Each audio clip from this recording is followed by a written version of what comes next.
Welcome to Pop Culture Retro, which was recently voted the 15th best podcast by the residents of the Golden Years Retirement Community in Boca Raton, Florida. Each show, we'll revisit some of your favorite pop culture memories with insider and outsider perspectives.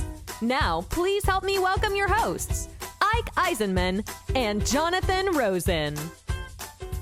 Hello and welcome to another edition of Pop Culture Retro. I'm one of your hosts, Jonathan Rosen, along with Ike Eisenmann. And today we are thrilled to welcome back to the show an award-winning journalist and writer, director, and producer of the fantastic In Search of Darkness series of films about 80s horror, which is now in its third installment. Please help us welcome David Weiner. David, thanks so much for joining us. Hey guys, it's very, very exciting for me to be back with you guys, because last time we were talking about sci-fi with In Search of Tomorrow, starring a certain former Hollywood under-teen and teen hunk. I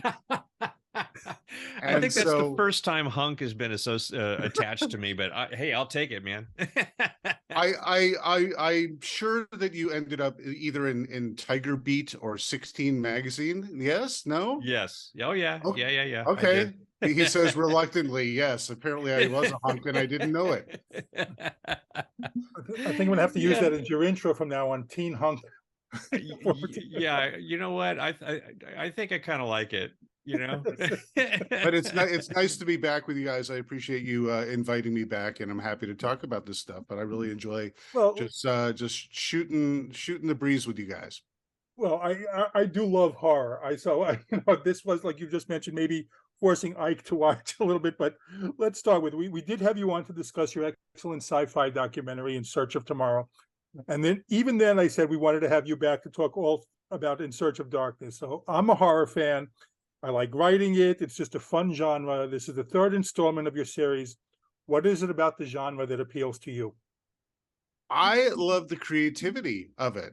I also am someone who, because we're talking about sci-fi, fantasy, anything with the imagination is something that I gravitate to. I do like all sorts of genres, comedy, drama, everything in between. As I get older, as I get a little more world weary and slightly more gray, I find myself wanting to escape that much more into horror, sci-fi, fantasy, action, cult films, just anything that is escapist for me is something that I really enjoy. In fact, just last night, my mom said, "Oh, I watched The Whale. Have you seen it?" And I'm like, I would love to see it. I love Brendan Fraser. If he won Best Actor, that's a great movie. But I got to tell you, that is not something I'm racing to see, simply because it's a dose of reality in a ever increasingly complicated world that I kind of don't want right now. No offense to the film. I totally agree with you, because I'm thinking, obviously he did something really amazing in this, and I'm in the same life stage as you are. Essentially, I just don't want to live in real drama. I want the same sort of things because it's entertainment, right? I want to be entertained, and I want to go somewhere in my head that is elsewhere. So I totally agree with you about that. That's a great assessment. You hit the nail on the head right there, Ike. It's entertainment. Yeah. And these days I want my entertainment to be entertaining more often than not. Yeah, because there's I mean, I hate to harp on it, but it really is. You watch the news, you doom scroll on social media. I am racing to watch horror, sci-fi, fantasy, cult films, anything to escape. That's one of the things is, I write like spooky books for kids, and that's one of the things we always talk about. It's like, it's such a fun genre, even like for kids too, I think, because you can enter that world, be scary, be scared and have the fun of being scared. And then, shut the book and you realize that it's all safe on the outside. And it's fun to immerse yourself in these horror movies the same way, let yourself be scared for those 2 hours, whatever it is, and then come back out. And then you're facing the real scary stuff, which is what's going on in the world. I'll watch. It's the safety of your own home. You can live vicariously. Another part of the horror genre that I really love so much is that you get to live vicariously through these characters where like another example of a genre I love is the disaster genre. I love that because I say, what would I do in that situation if a volcano popped up in my backyard? You know, it's ridiculous, but then it's realistic. You know, how do these people respond and behave? And Yeah. horror movies are the same way. You know, what do you have common sense, and how would you apply it? Or would you just be the first one picked off? Probably in reality, the first one to be picked off. But you know, you like to put yourself in these scenarios where how would you behave? You know, that to me is one of the watching horror. The cliche is it's a roller coaster ride where you get the thrills, but then you could step off and you're safe the entire way around. That to me is a great appeal to this, but also it's a bit therapeutic for me as well to experience some stuff where, like, I'll watch The Walking Dead or other movies. It doesn't have to be The Walking Dead, but that's a perfect example where fundamentally that TV show, that story is not scary because of zombies. It's because of other human beings. The Last of Us. That to me is scary, not because of the zombies, but what's going to happen if other people catch you. That's the real horror. Yeah. Wow. Well, we were just before we started recording, you were talking about this and mentioning the fact that horror is not necessarily my genre, which it isn't in terms of the overwhelming scope of movies that clearly you have seen and you're featuring in these documentaries. And I want to make sure our audience knows up front, if they didn't see, our previous show about In Search of Tomorrow, these are like megalithic documentaries. They're 5 hours plus. This is the third one about 80s horror. So like we're talking 15 hours of background into what I didn't even realize was as massive a decade for not only major horror but also schlock horror and a lot of like the direct to video and all the stuff that we'll talk about in a little bit. But the thing was, I enjoyed watching the first one. I haven't seen the second one, but then getting to see the third one, I sat down, I was exhausted because I wanted to watch the whole thing in one sitting. I'm getting all this background about all these movies that I probably will never see, and then finding ones that I've said to myself, I made a list. I said, I got to check these out because I haven't heard of them, haven't seen them. They're so unbelievably outrageous. I couldn't believe they were ever made. And so it's drawn me into it in a way that it would not have otherwise. So even if you're not a horror fan, if you're just a fan of movies, these are great documentaries to see. So I had to plug it right away. I also want you to right off the bat tell our audiences how they can get a hold of them, the website to check out and all that, so we can put that up front and at the end so people know about it, and then we'll jump into the rest of our in-depth inquiries here. Yeah, thank you. Well, yeah, we're a indie company that crowdfunds, produces, manufactures, and distributes all ourselves, and so called Creator VC. And it's run by Robin Block, the CEO and executive producer. If you go to 80shorrordoc.com, 80shorrordoc.com, we're running a flash sale where you can get physical media, the exciting physical media of In Search of Darkness Part 1, Part 2, Part 3. You could buy all three, so individually, or you can get a box set. And all sorts of other cool stuff. There's digital downloads of the movies, posters, and so on and so forth. But go to 80shorrordoc.com, and that's where you can get it and put it on your shelf. It does stream. You can find it. But the thing is, this stuff doesn't last forever. Whereas if it's on your shelf, it really does. And I think if anyone really is paying attention to streaming, especially like HBO Max, you'd be surprised that these are not permanent homes. Mm-hmm. Shudder is not a permanent home for In Search of Darkness. And so I just highly recommend, if you're a fan of movies, like Ike said, this is very cool. It's not scary. It's not a scary movie. It's a documentary about scary movies. And so if you're really into filmmaking, if you're into creativity, if you're into pioneers of an industry and resourcefulness and and a pop culture phenomenon. That's really what these movies are about. Absolutely. Well put. Well put. So yeah, please check it out. I'd So also now, like to just jump in and say real quick before it escapes me is that, you know, a lot of these movies, or any movie, you said you're like you said, I might not see all these movies, but I appreciate seeing, you know, and learning about them, and you'll seek out individual ones.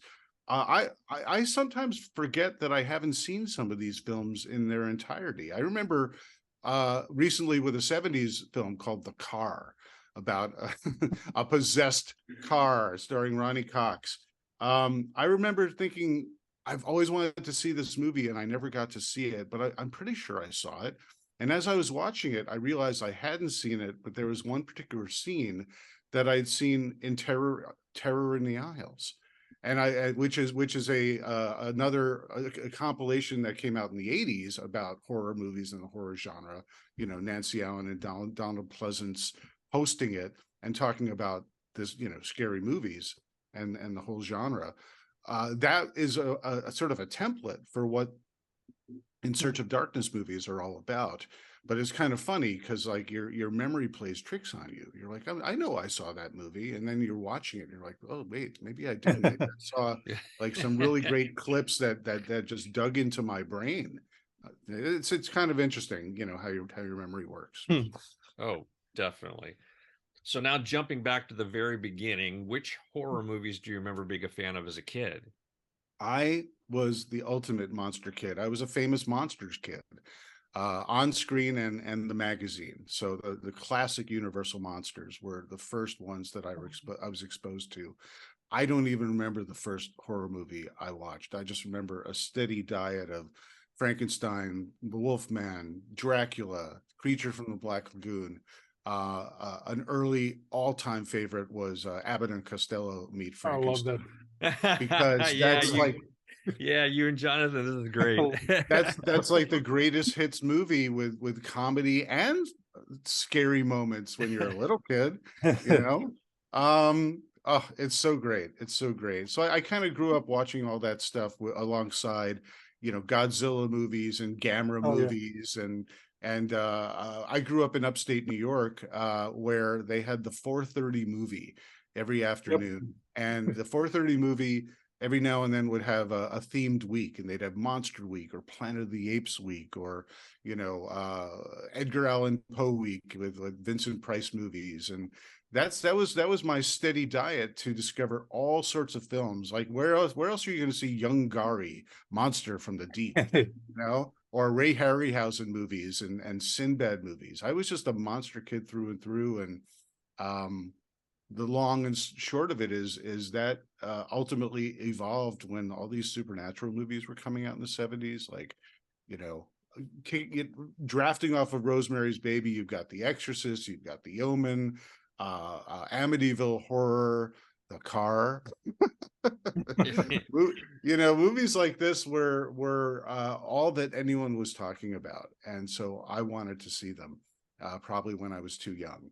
And then you have John Carpenter's Halloween, and then the slasher boom kicks off with, you know, Friday the 13th. But it's really kind of American Werewolf in London that really caught my attention, because you got a monster and you've got the first werewolf that you see the transformation and you believe it, you know. And it was much more real than, you know, Lon Chaney Jr., you know, sitting in a chair with time. What would you call it?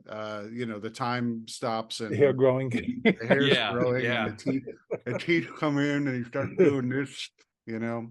Anyway. I ate that up though, man. I really did. I loved looking at that stuff. And those even were the early like inspirations for me to want to be a part of movies somehow. Cause just, it was so magical, even though it was so, you know, incredibly, I don't know, fundamental in terms of special effects, but gosh, that stuff blew me away. So yeah, I love it. Well, what's so great about those movies for me was I, even as a young person, knew that these were men in makeup. That's why I love Creature from the Black Lagoon so much, because you couldn't see the zippers You know, you couldn't see like, you know, maybe an application flapping at one point in a scene.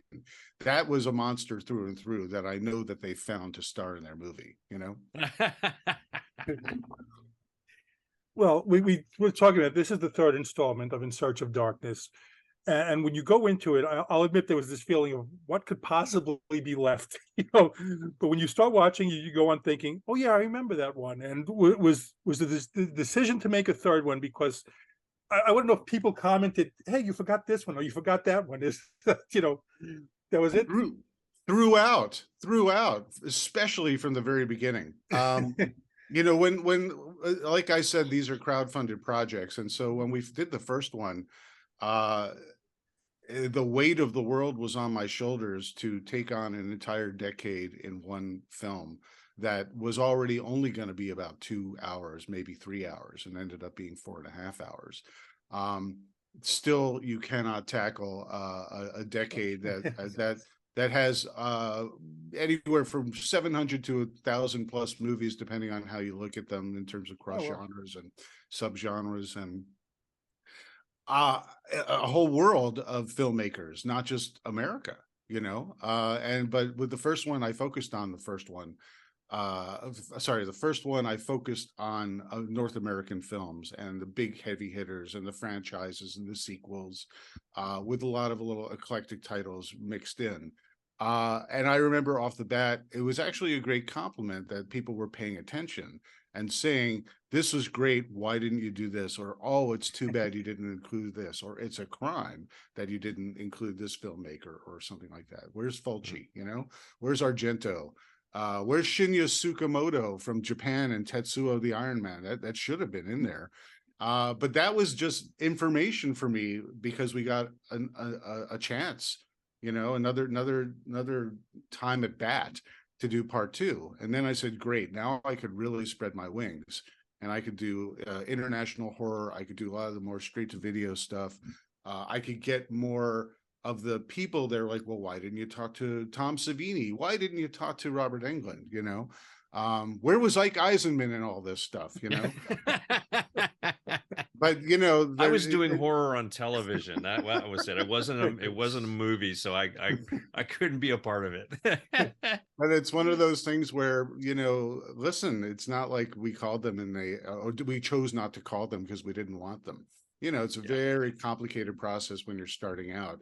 Just to get anyone to say, yes, I'll put my faith in you as an untested documentary filmmaker to, you know, be in your documentary to talk about something, because other people asked me to do the same thing. Yet when part one came and went, and we had 50 people ranging from John Carpenter to Heather Langenkamp to Barbara Crampton and Jeffrey Combs to, you know, just great folks, great, you know, Greg Nicotero, all these people who were in it. And then the movie was well received to the point where when we did part two, people were much more akin, you know, much more likely to say yes. And I kind of am getting off track here with the question, but you know, no, that's there's an evolution, you know, there's an evolution of what you want in there and who you want in there. And when you get a chance to do more, the answer ultimately to your question, Jonathan, is were people saying, you know, did you not do this? Did you not do that? And after 14 hours, I know that there are movies that I love that I wanted to put in this series that I still didn't have time to do. Oh my gosh. That's just crazy. I mean, it was such a obscenely prolific decade for these films. But also they were very different, because when I think of horror films from the 80s, they're so much different than previous decades, because it just seemed like the 80s, they're like, as I mentioned, there were a lot of schlocky horror films, really super low budget, poorly made kind of crazy stuff. But for the most part, they were really a lot of fun ones. What do you think is the biggest difference between 80s horror and previous decades? I think it represents a zenith of the craftsmanship with practical effects. But it also dovetails with the explosion of the VHS era, because up until that point, you know, you still had people like Roger Corman making low-budget films for drive-ins, William Castle, You know, these weren't big Hollywood players, but they were working in the fringes of Hollywood, making their own movies their way. And they kind of established a precedent for other filmmakers like Lloyd Kaufman or Charlie Band to produce their own movies and distribute their own movies and dodge the gatekeeping big studios by releasing this stuff straight to video. They would do a lot of stuff that was theatrical as well, but their bread and butter really was the video stores that didn't exist until the late 70s, and then really, you know, found their stride in the 80s. So I think there was this absolute explosion of material and content that was different than what came before, simply because they, you know, movies were easier to make and distribute and make a great return on the investment. So producers really saw that, and they saw John Carpenter or Sean Cunningham making, you know, Jason and Michael Myers movies. And ultimately, they just said, I want my horror icon too. I'll just create something. And if I could get my own franchise, you know, that'll make a lot of money for me. And so everyone was clamoring to make a movie and try their hand at some success. And I think that's a key difference compared to previous decades in terms of the filmmaking. Well, another thing in the 80s that I remember, and even the thought at the time, is that there, and I know there were instances beforehand, but it didn't seem like as much as in the 80s of what we talked about before, horror comedy. And it's such a natural fusion for me. And we talked about like the Abbott and Costello one, but it's what I like writing about. I like watching, and I think like, you know, things like Fright Night, Lost Boys, and even Gremlins and Little Shop of Horrors to an extent. But do you think something changed in audiences that prompted that allowed, you know, for that type of film to be prolific, I guess? That kind of also coincides with Amblin and Steven Spielberg. And there's a sort of a magical shine on 80s movies that are the opposite. They're juxtaposed with the grittiness of filmmaking in the 70s. And you could even throw Jaws and Star Wars in as influencers on those kinds of films, because now B movies could be A movies. You know, Jaws is a B movie picture, you know, but you know, people would see there's box office to be mined here, but they would also see that you could have polished filmmaking for something that is a B movie idea. And so you know, you should throw in MTV there as well. You know, Lost Boys is an MTV vampire movie, really. You know, and you've got John Hughes. You know, it's a Brat Pack vampire movie as well. So you have all these filmmakers in the 80s who were working on different genres or parallel genres that were finding tremendous success.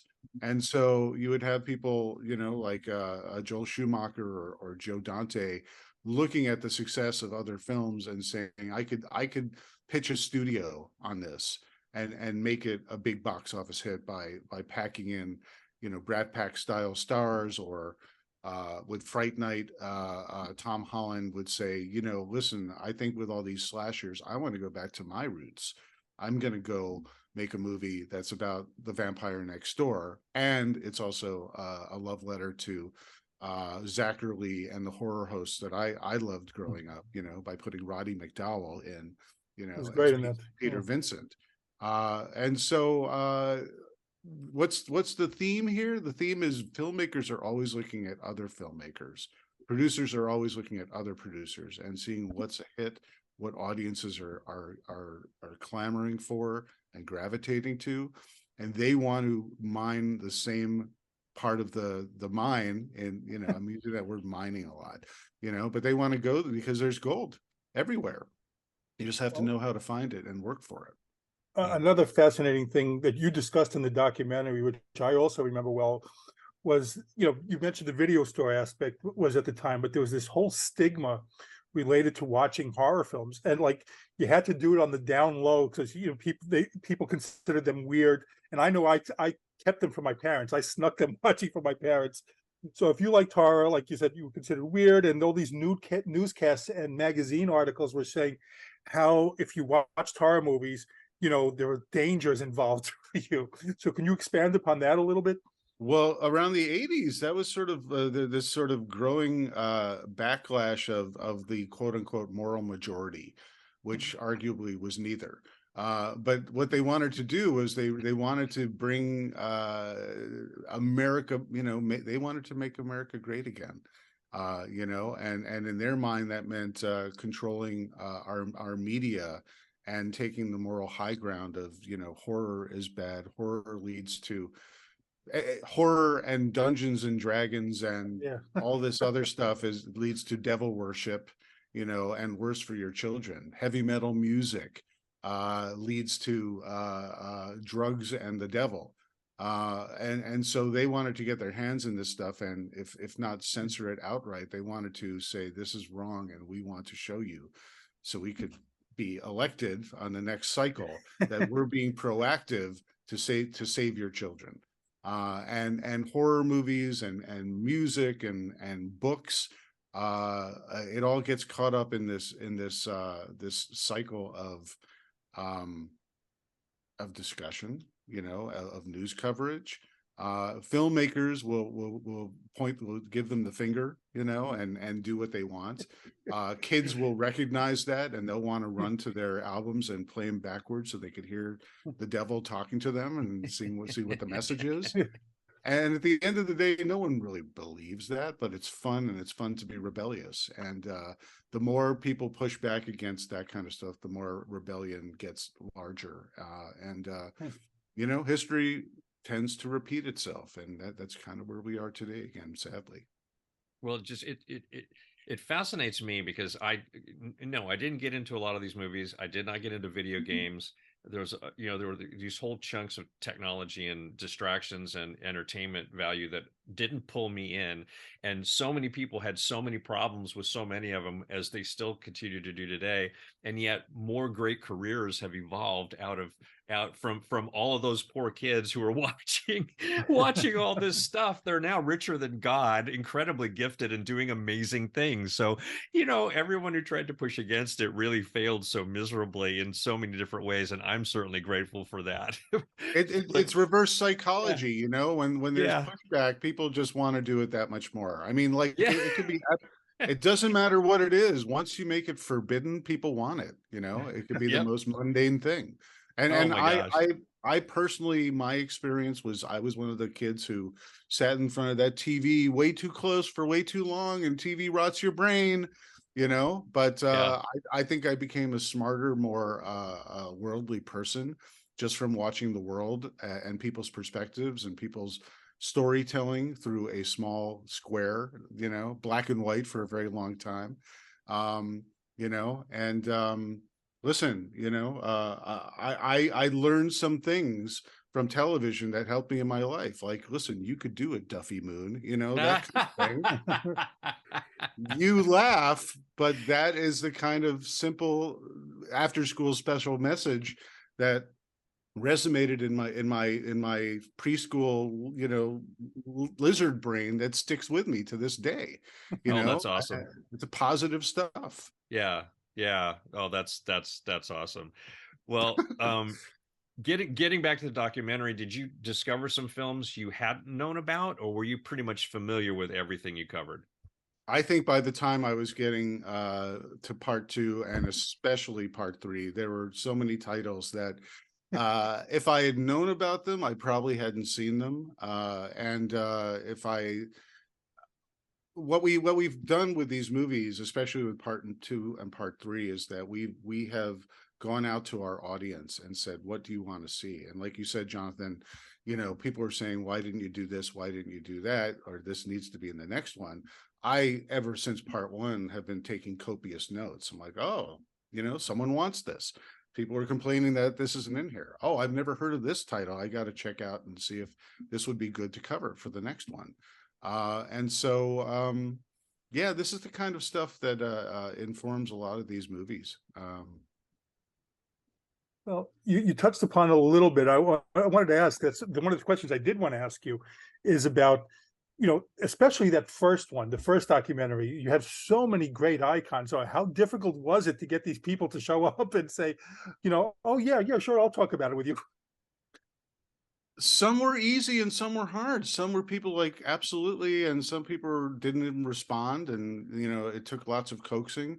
I credit someone like Barbara Crampton for getting on early on, and she had her own concerns about a crowdfunded documentary. Kickstarter doesn't always have the best reputation, because lots of, especially in 2018 when we were doing this, crowdfunding as a way to fund a movie project was not especially common, and a lot of crash and burns where people would say, yeah, I want to make this, people would back it, and then it would never materialize.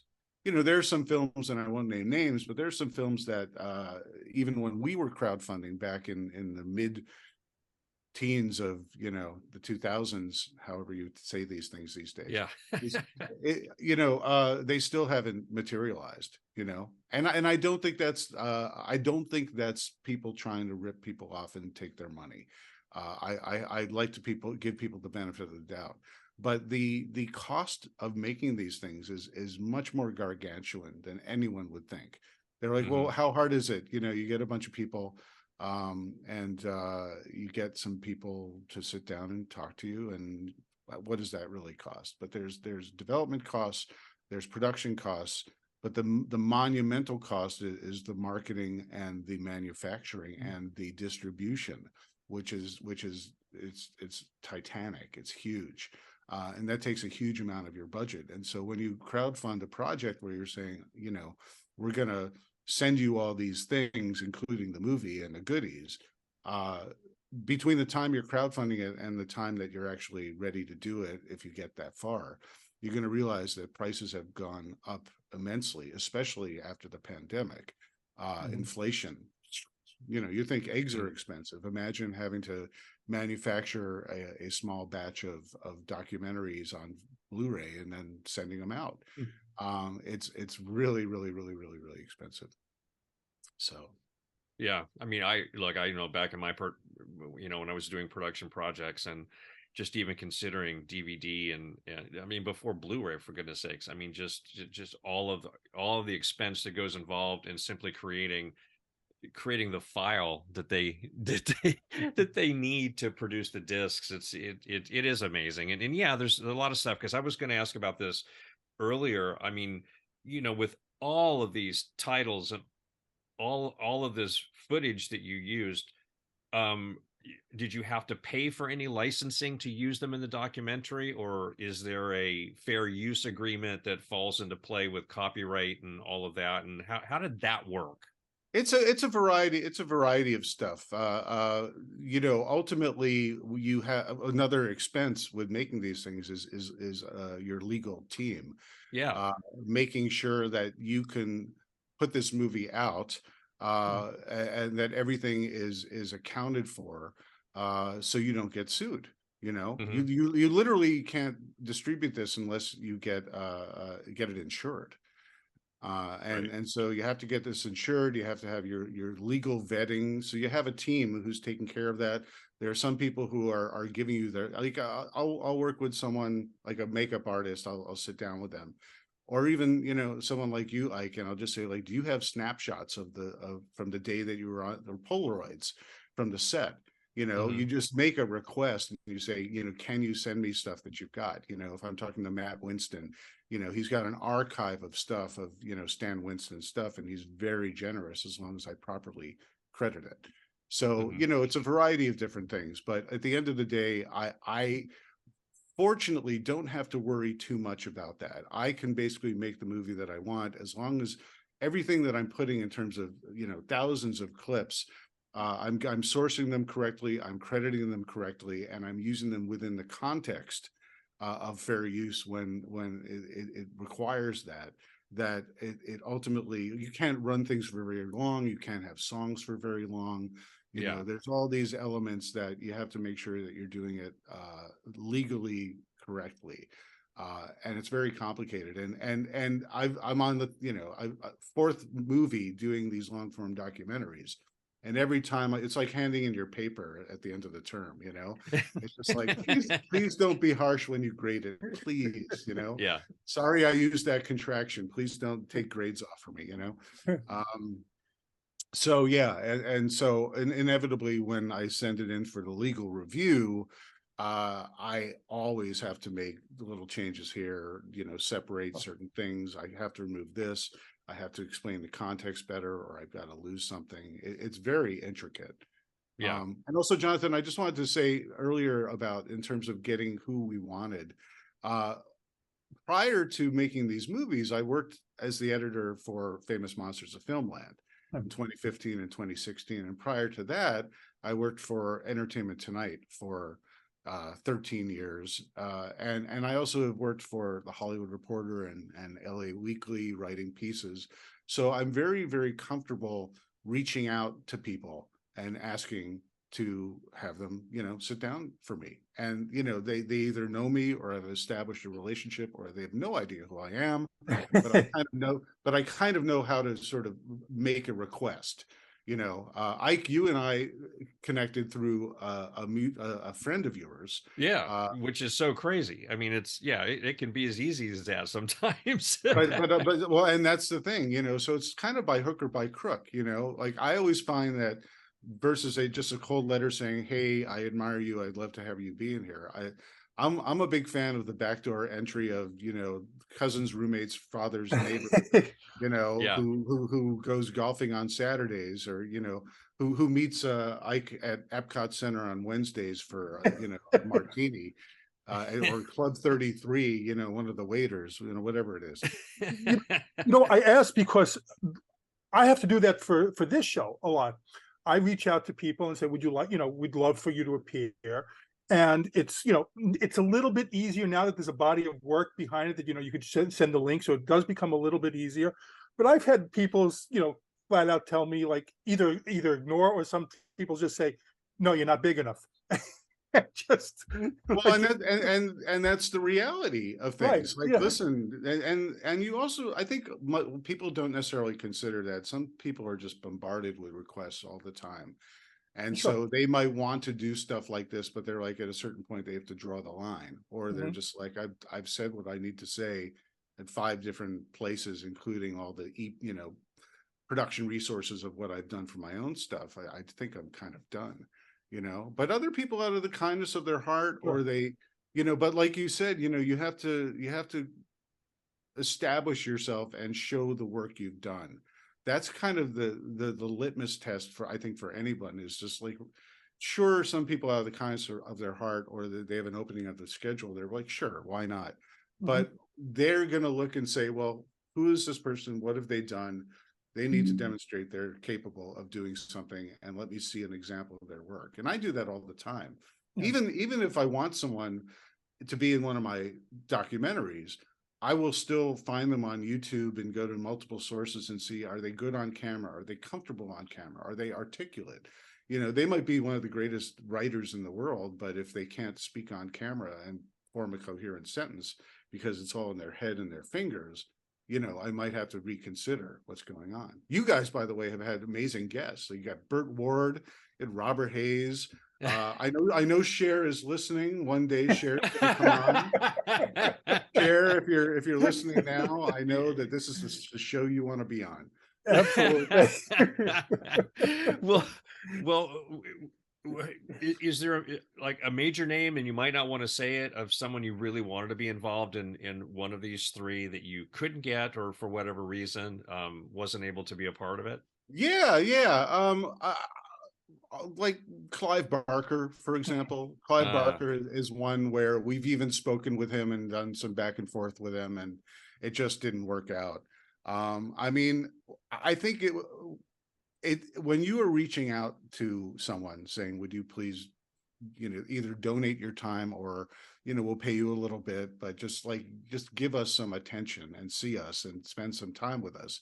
To request that is just, to get a response to that request, even a no, is monumental to me, because it's at least conversation and communication.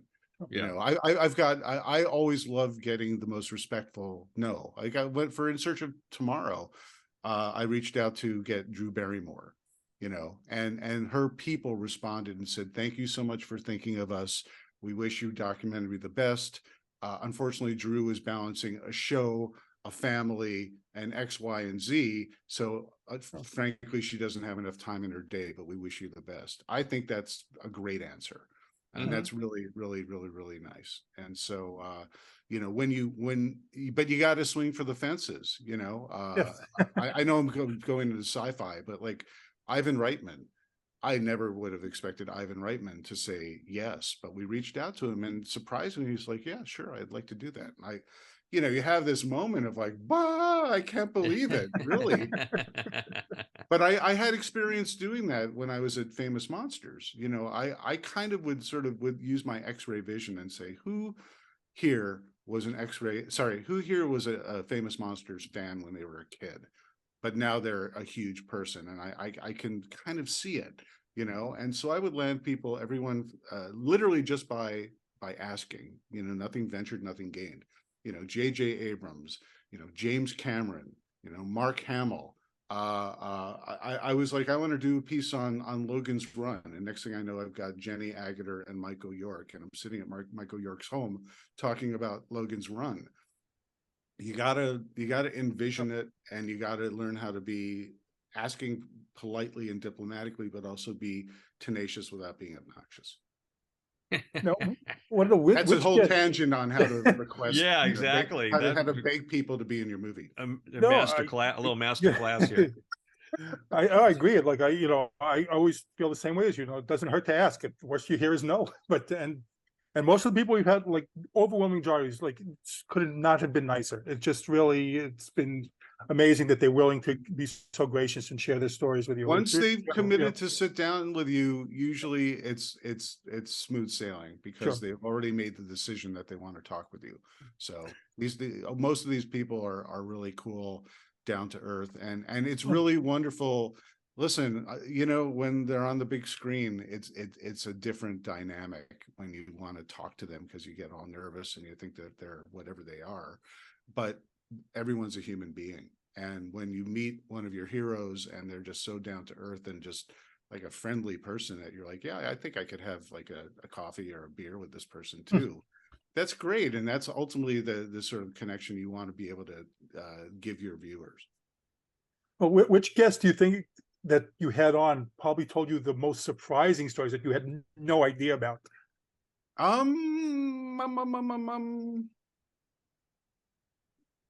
So many, so nothing comes to mind, but I'll give you an answer. Let's see. Well, Robert Englund told me stories that I probably can't tell. He's got a very unique perspective. And it's fun sitting down with Joe Dante as well, because Joe Dante will he's just a fountain of information. Yet I loved sitting down with him and saying, yes, so we've talked about your Howling and how great it is, but what do you think of Howling 2? And he'd say, wow, what can I think of the Howling 2? You know, with I could say that Christopher Lee apologized to me for being in it.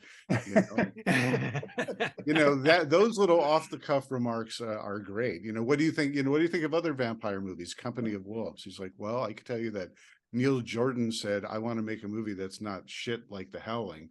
You know, so that you can probably tell how I feel about that. You know, he was incredibly candid, and so it was pretty funny, you know. Well, you mentioned, sorry, I hope I could casually curse on your show every now and then. Yeah, of course. Oh, we've had, believe me, we have had far worse, and it's always welcome. It gives me permission sometimes. Okay, can I interject real quick? One of the great moments working at it. One of the great moments of working at Entertainment Tonight for so long is, and working with Mary Hart, the perfect Mary Hart, is hearing her curse, you know, on set. And no one gets to hear, but if you're at Entertainment Tonight and you hear Mary Hart saying, da, da, da, she screws up and she's like, oh shit, you know, you're just like, it's a Mary Hart curse moment. Yeah, that's always great stuff, man. I swear. Um, but you mentioned, like, even with all the films in all three of these massive documentaries that are included, there were some of that you would have liked to have gotten in that didn't make it. Do you want to name any of those or mention any of them? Yeah, well, this time around, I really wanted to do Brain Damage. Frank Henenlotter, who did the Basket Case trilogy. There's a trilogy of Basket Case movies. And Frankenhooker. He did this really bonkers movie called Brain Damage, and I really wanted to put that in.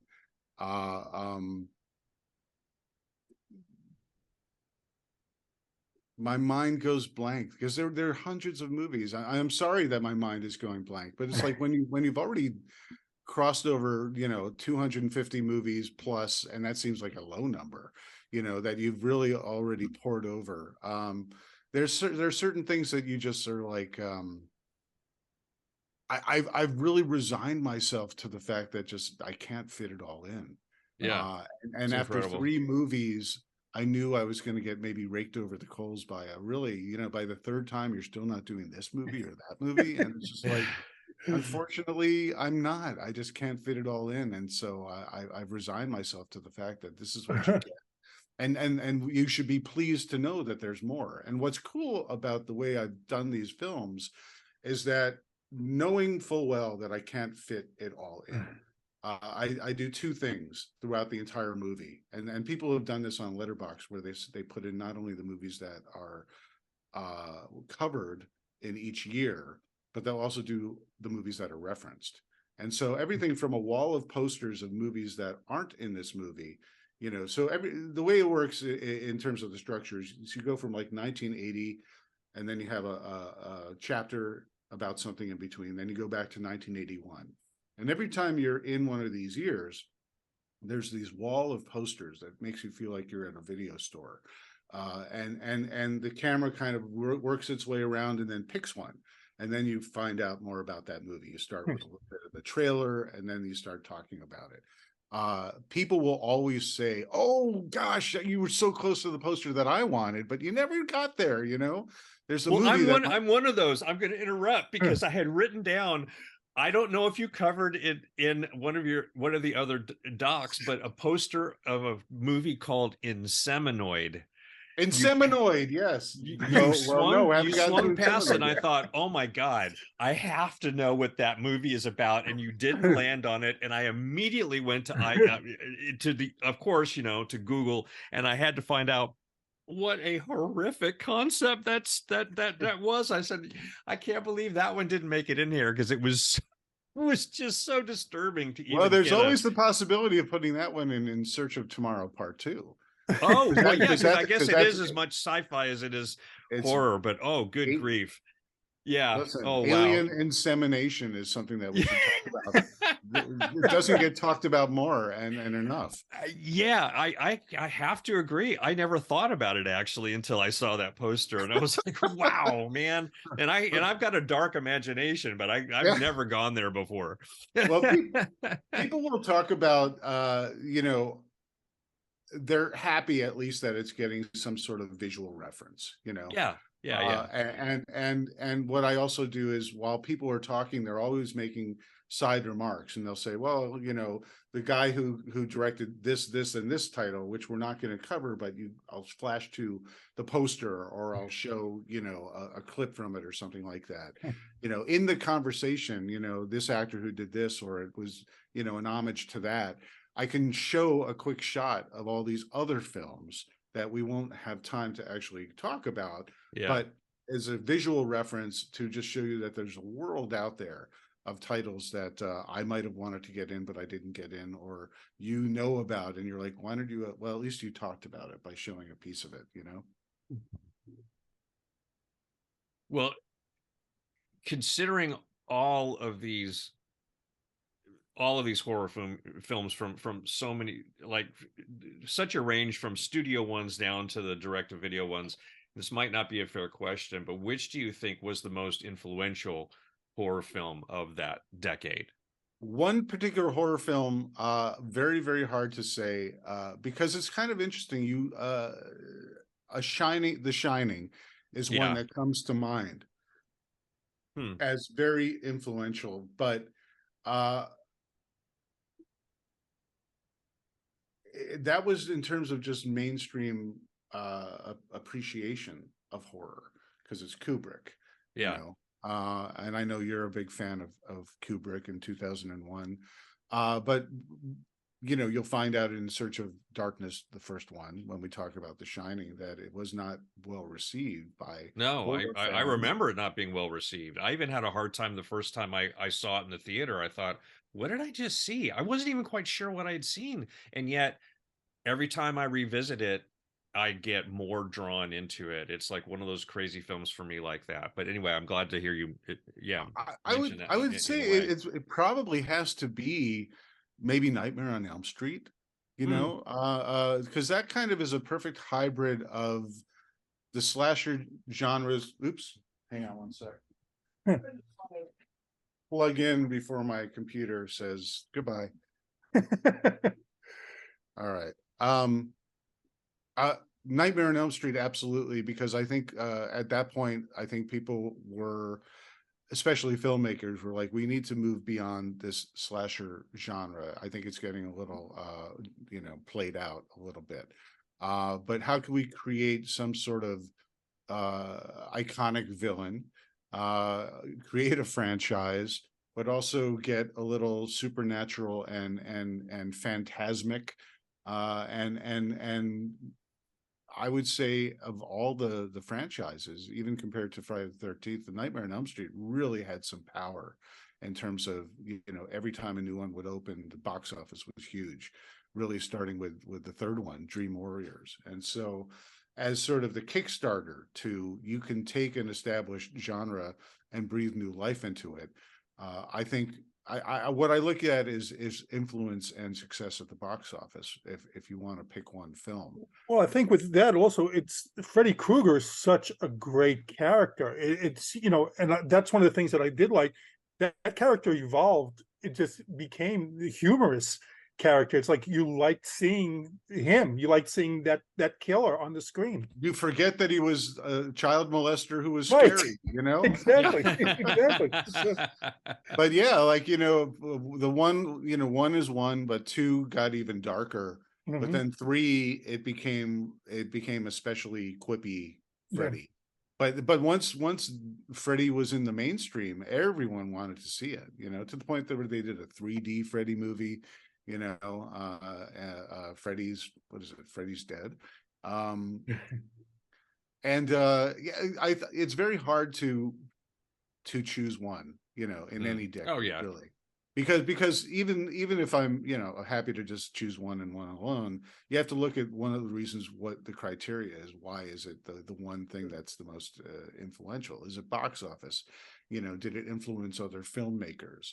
You know, did it spawn a franchise? Did it end up on TV or selling rap records? You know, you know, I mean, what was the reach, you know, of something that is discussed in pop culture?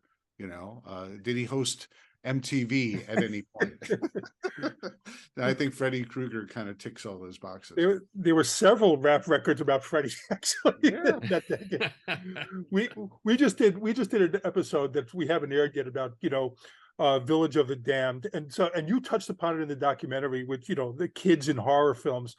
And we were used to seeing the kids in peril aspect of a horror film, but there's something so terribly creepy about the kids who are the killers now. So what is it about that genre that is so terrifying? I mean, you did devote some time in the documentary to it. Oh yeah, well, you know, just the concept of the bad seed, you know. I mean, there's a semi-recent movie called We Need to Talk About Kevin, you know, where it's like, what if your own child just is an absolute demon? By the way, Village of the Damned and the not so great sequel, Children of the Damned, that Village of the Damned is one of my absolute favorite movies. And that's a movie I watch every year. And that's one of the movies that when Halloween, I watch horror movies year round, but Halloween is sort of a special time for me where I go back to a bunch of my favorites to get in a very particular mood. And I often go much more to black and white originals around that time, at least, late September when I start. And Village of the Damned is one that I just watch over and over and over. It's like a perfect film. And John Carpenter remade it, and I'm sad to say, at least from my perspective, that I just didn't enjoy it very much. I thought it was fine, but the original is just so perfect. But yeah, Children in Jeopardy is an easy, dramatic way of telling a story that I think they got away with that a lot more in the 80s and in the 70s that you don't really see much today. It's kind of not allowed anymore. It's kind of forbidden.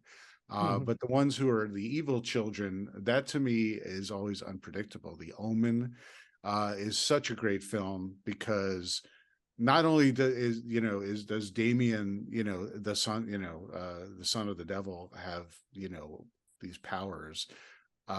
He doesn't even have to do anything really. He has a whole army of sycophants who will protect him and kill to keep him, protected. That's even scarier. He's like a cult leader and he's just a little kid. I find ultimately movies with kids that are sort of an offshoot of, again, back to Amblin films, so you have Monster Squad or even Lost Boys, with the Frog Brothers. You have these kids who no one else is going to believe them. So they're going to have to take matters in their own hands and kill the vampires or fight the monsters. That's the ones that I connect with the most. But yeah, you can go even to Pet Sematary and that might be one of the best killer kid movies out there because it's so well crafted. Mary Lambert directed that. It's a Stephen King story. It's so well crafted because it's about loss and defying logic to bring back your loved one, no matter what the cost. And of course, it goes wrong. It's like a Frankenstein experiment. You can't control your experiment. Your child dies. You bury him in the pet cemetery because your cat came back. Your kid will come back too. And even though your cat was a little off, well, I'm sure your kid will be fine because that's your only recourse in bringing back your dead child. Well, that's a bad idea. It's a great genre. I think there's still so much to mine from it. Subgenre. Yeah. Oh man. Yeah, absolutely. Well, in talking to all these although people, kids with telekinetic powers, that's probably my favorite. Sorry, Ike. I feel like I need to constantly throw Ike references. No, it's okay. It's really funny because Jonathan and I discussed this in our show on Village of the Damned. But one of the comparisons I brought up was it was so freaking cool to play a kid with powers that had control over adults. Just in the world and I think there's a really visceral thing about that because children are inherently easily victimized and helpless, right? And they're helpless. You're completely helpless. And so when you have children that have power, because one of the things about, and gosh darn, I shouldn't be doing this, but I love Village of the Damned. That was a very influential film for me when I saw when I was a kid. But one of the things about those children is they really had an adult maturity about them. They didn't have a childlike innocence that was suddenly spilling over into their powers. They had a definite, crazy agenda that, remains to be seen because you don't end up finding out what it is. But that was so terrifying to me. And then getting to play these two characters that had telekinetic powers and could control our environments. I think that is a lot of, that was a positive side of it. But anyway, yes, I appreciate. Well, it's wish fulfillment, and like we don't have to. You already did the show, but I never get to talk about Village of the Damned, so I got to say real quick about that. Sure, well, it's like a Twilight Zone episode because I love how it's unexplained. Just what I can't remember how many hours it is, but for a certain set amount of time, everyone passes out, then they wake up, and all the women are pregnant, and next thing you know, it's the evolution of the human race. And it's the new species of human is clearly working as a hive mind to control and eliminate. You don't even know what's next. It's just very dangerous. And part of the power of that story is the threat of the unknown. A, how it happened, and B, where it's going to go. But you look at 80s horror movies, and going back to Stephen King stuff, you know, Firestarter or Carrie, you know, Carrie's got the telekinetic powers. Charlie has the pyrokinetic powers. It's great wish fulfillment when you are bullied, you know, or you are helpless, or you just don't have any power around, you can't control your environment. To have these amazing powers of arguably destruction on your whim is really great to watch, and it's fun to watch, and wish you had these powers. You know, we all as adults, I'll just say lastly, as adults, we all still wish you could just, you know, blink and make someone, you know, it's like Charlie X on Star Trek, you know, the original series. You know, you're immature, but you want to get back at people, you know, and so you do some terrible things, you know. So you want someone to shut up, you blink and eliminate their face, you know. There's some horrible things you could do, and even as an adult, I wish sometimes if someone was really evil and mean to someone, I've always had this fantasy of, I wish I could just blink them into a fiery hell for like 3 seconds and then blink them right back and just say, keep doing what you're doing, you're going to stay there, you know. And then ideally people will change their perspective on how they're being evil to others and be nice. I digress. That would be, yes. That's okay. I enjoyed it. Well, back to the documentary, you know, why these amazing people who are commenting about these films really comes across a lot is that they have this really deep reverence for you know, for these movies, even the ones that, you know, most would consider schlock. Did you find that to be the case? I found it to be, it made my movie so much more fun and easy. And I did not know what I would get, you know. I knew I would have to do some sort of an intellectual exercise, but I wanted emotion and connection with this, and I didn't have to draw it out of anybody, because, you know, you see the light in people's eyes when they get to talk about movies that they probably thought no one cared about or forgot about. And people also really have their own favorites. And what's unique about the In Search of Darkness trilogy is, and In Search of Tomorrow, is you have people not only talking about the experience they had working on a movie or movies or with filmmakers, but they just talk about their favorite stuff, you know. And anyone getting to talk about their favorite stuff, they get, you know, you could see the spark in their eyes of why it was important to them, you know. And so all these movies, especially if they're schlocky, it doesn't matter. And in that, I ultimately found that everyone loves, especially the horror community, everybody loves these movies for their own personal reasons, you know. And so it doesn't matter if it's considered to be a good film or not. If it's considered to be a bad film, all the more important to people, because they want to circle the wagons and defend it, you know. So everyone sees you know, they see whatever movie it was. For me, it was, you know, if I you know, saw Friday the 13th on cable at 2 a.m. at a friend's house during a sleepover, because I didn't have cable and my parents would never let me see it, but I could stay up late and watch it with my pal, you know, during a sleepover. That to me makes it, you know, is the film that great? Arguably, but the memory to me is you can't take that away. It's nostalgia, and it's impeccable, and it's part of my growth. And so I think when people see all these people talking about it, and rediscovering films and remembering films and talking about, I never get to talk about this, I'd love to talk about it, I'd love to recommend this to people because I love it so much. People feed off of that positive energy, and these movies are ultimately a celebration of all this stuff. And I don't think we claim that any of this stuff is truly critically great. Some of it is, absolutely, but a lot of it we just love. And I think that is a bit infectious when you watch these movies. It really comes across. Well, it's listed, you know, it's even behind me now.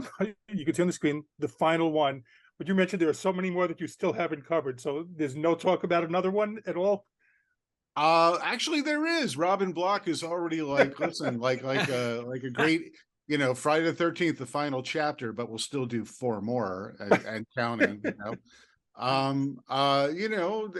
80s villains never truly die. Even if they die on screen, they're resurrected and no one cares what the explanation is. They just want to see it happen again. We all these interviews, we sit down with everyone for an hour and a half, sometimes 2 hours, sometimes 3 hours.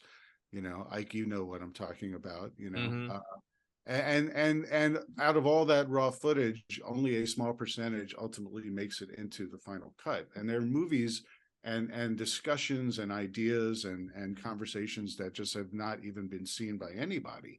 And we still have a giant vault of that stuff. And so there's many more movies that we haven't, that are talked about ad nauseum that we haven't done yet. So I would venture to say at a certain point we will definitely return to the 80s in some way, shape, or form. But right now we have our eyes set on 90s. So the next In Search of Darkness that we do is going to be In Search of Darkness 90s, because these movies are so long and they're quite a task to make. This time we're going to divide it in half this time. So it's going to be part 1 is 1990 to 1994. Part 2 will be 95 to 99. They'll still be long form documentaries, but we'll be able to fit more this time. It won't be like only the heavy hitters and then the cult movies. We'll get to sort of really expand to other things like television, Tales from the Crypt, Stephen King miniseries and things like that. The Stand, there's lots of great stuff out there that there's no room for anything but movies in these documentaries. And I want to be able to expand to a lot of the other media that informs and celebrates this stuff. Well, as a fan, I'll have to message you some of the things that I want to see in the 90s one. Yeah, please do, and we're going to invite everyone to share what their opinions and what they would like to see in the movie. And we're doing that. So that's going to be crowdfunding in October, in the fall, In Search of Darkness 90s. And the next thing we're going to be doing that crowdfunding and we're working on developing now is In Search of Tomorrow, Part 2. And as we speak right now, we're doing a fan consultation where you can go, if you go to our socials at 80s Sci-Fi Doc, we've got posts all throughout saying, what would you like to see? Click this. Fill out a brief survey where you say what you'd like to see, what you think should be in it. I wrote a full synopsis where there's upwards of 20 chapters. Not all will make it into this movie, but you get to even write on the synopsis and say, I'd love to see this chapter. Have you thought about a chapter that you haven't even written here that I'd like to see? Someone did that with like synth music. They created a whole paragraph of, you should do a chapter on this, or if I have an established chapter talking about cult movies or something like that, they're like, please add this movie. I'd love to see it. And here's why. Japanese anime, Japanese filmmaking, all sorts of things like that. We've got lots of irons in the fire and, lots of Ike Eisenmann footage that's yet to be seen. that is already, Ike, you talked all about The Hidden, which is a great film that we just talk about films that you didn't get to do yet. The Hidden is actually a hybrid of sci-fi and horror and action. And that's a perfect example of, I wanted to put it in part 1, but we ran out of time. Sure. So it's waiting in the wings now. Well, speaking about irons in the fire, I wanted to ask you about Aliens Expanded, which is on your credits. Can you tell us a little about that? Yeah, Aliens Expanded. I'm executive producing that with Robin Block.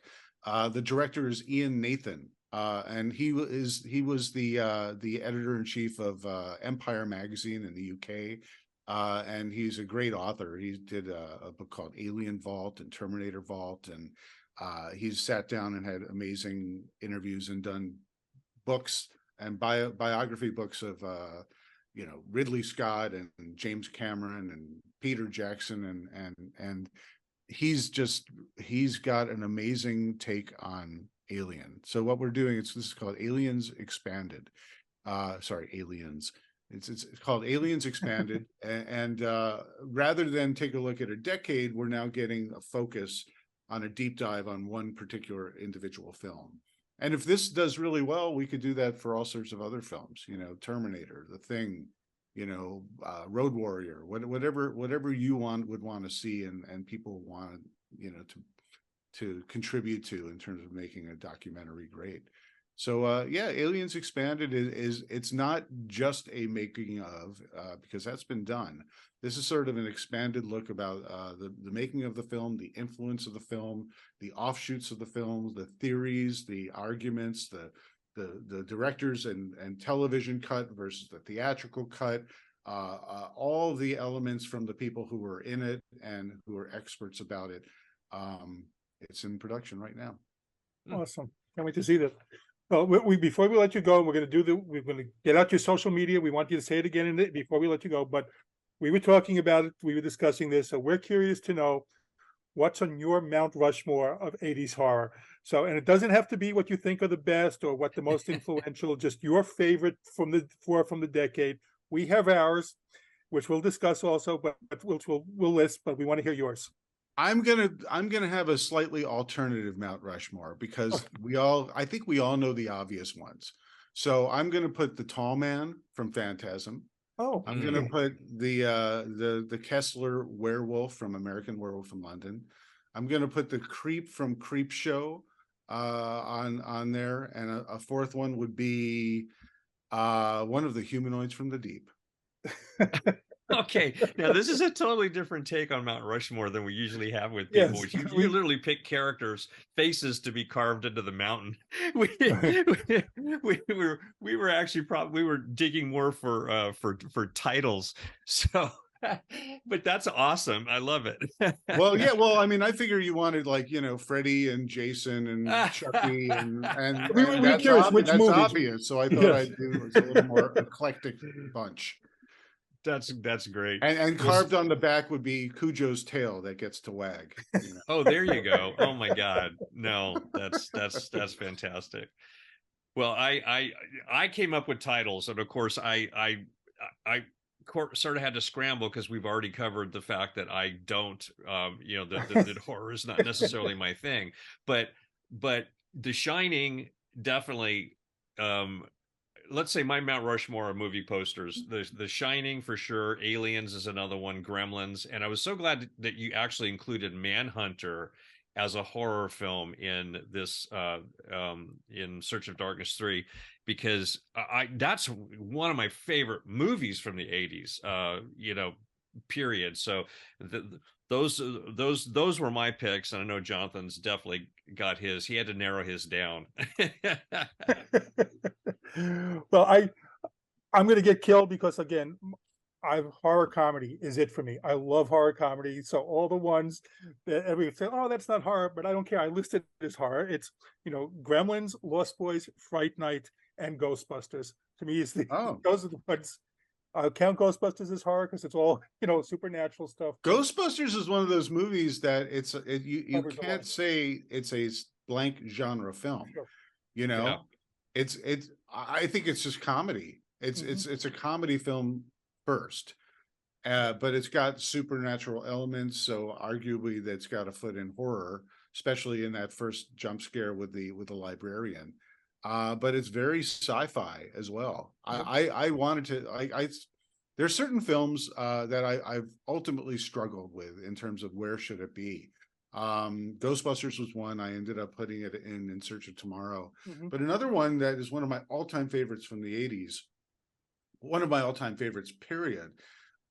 I have a hard time placing it, and that's The Dead Zone with Christopher King's The Dead Zone. You know, psychic ability, is that sci-fi? Kind of, sort of, but it's more supernatural. But that's not a horror film. Yeah, it's kind of like it's such a great film, but it has I'm having a hard time placing it in a very obvious home because it doesn't really quite have a place, does it? It's funny. Whenever I think of Dead Zone, my mind automatically goes to horror, and you're right. So yeah, yeah, very much so. There you go. Well, can you give us one Oh, more I time? was going to say another thing. I apologize. Something had escaped me, and now it just swam back. And that's Jaws 4, because I was very happy that I got to put Jaws 4. Yes. And talking to Lance Guest about Last Starfighter. Well, I had him. I'm like, we got to talk about Jaws 4, and he was very humble to talk about what his hopes and dreams were for choosing to do Jaws 4 versus what it ultimately came out to be. And having Jaws 4 in Search of Darkness 3 was super cool. And arguably, you could just put on that Mount Rushmore, you could put like Jaws and Cujo and I don't know, the mutant bear from Prophecy. There's all sorts of animal killers, that you could put on your Mount Rushmore and make it interesting. Well, too. what I was happy that you included in part 3 was Cat's Eye, which I never feel gets it to do. I love them. When we discussed that with Robert Hayes when he was on, actually. Oh, That's very such a cool. fun Very movie. cool. Yes. That was a And fun he's like, what are your memories? Well, I was on a ledge all the time. It was fun. Yes. That was a fun movie. But Robert again, Hayes, by the way, is a real fun interview and a real great guy. I when I was at Entertainment Tonight, I interviewed him. I think when the Airplane Blu-ray came out, and I got to meet him because he was just literally just a guest when Robert Forster did a table reading of Airplane, playing the captain for charity, and I got to see that. And Robert Hayes was awesome. there. And it was so fun having Robert Hayes not be in Airplane, but watch a table read for charity for Airplane and laughing at all this stuff. It was a joy to see. Well, would like you to get out the information for the website again and all the information for the movies one more time to give it to the audience? Yeah, we've got a flash sale going. By the time you're hearing this, we're at the tail end of the flash sale, but go to 80shorrordoc.com. And our socials are at 80shorrordoc, and you can get the physical media that is hard to find. We're not going to be selling. It's really until as supplies last, while stock lasts. And once it's done, we manufacture the stuff in batches, so it's going to be quite some time. So if you're really interested in Search of Darkness, you can get part 3 or just you can get the trilogy and a cool box for it. But go to 80shorrordoc.com, and that's where you can get it. And listen, I could talk to you guys all day. I could keep on talking about Village of the Damned if you want. I think we love movies so much, and it's fun talking to you guys and getting your perspective on it. No, we love having you again. Thank you so much for joining us. Love the documentaries, and I urge everyone to watch them, just like I did in Search of Tomorrow. These documentaries are so much fun. And Ike and I were talking about it. It's, even 4 hours, it does not feel like it. Just seems to fly by. And you can't wait till the next one discussed. Like, oh, I hope he covers this. I hope he covers that one. Yeah, it's almost like it's like a succession of cliffhangers. It give you a taste of it. It's like a beer flight. You get your sampler. You're like, oh, I like this.